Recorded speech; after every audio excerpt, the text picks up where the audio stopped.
There have been a number of challenges to security in Washington lately, including the protester who landed a gyrocopter on the Capitol lawn this week. But there was some progress on one front this week, a way to keep intruders from climbing over the White House fence. Here's Homeland Security correspondent Jeff Pegues. The temporary steel spikes will measure ½ an inch. They'll be positioned on the White House perimeter fence at a 5-degree angle. Last September, a man jumped the White House fence and made it deep into the mansion. Just over a month later, another man scaled the fence but was quickly arrested. In January, a drone landed on the White House grounds. Then on Wednesday, that gyrocopter pierced restricted airspace and came down on the west lawn of the Capitol building.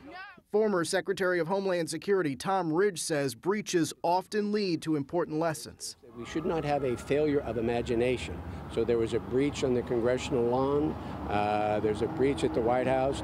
Don't think that our enemies may use these old protocols, these old approaches. They may take a look at those lessons learned and apply them themselves.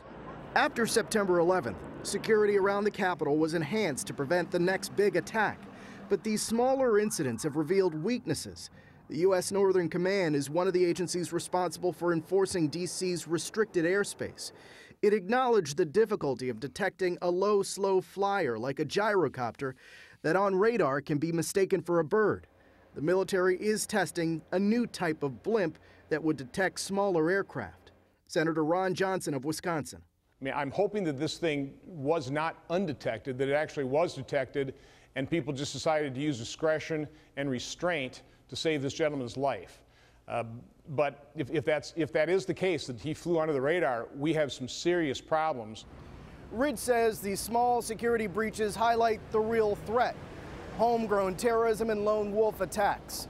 Over the last 8 months here in the U.S., there have been at least 20 terrorism-related arrests.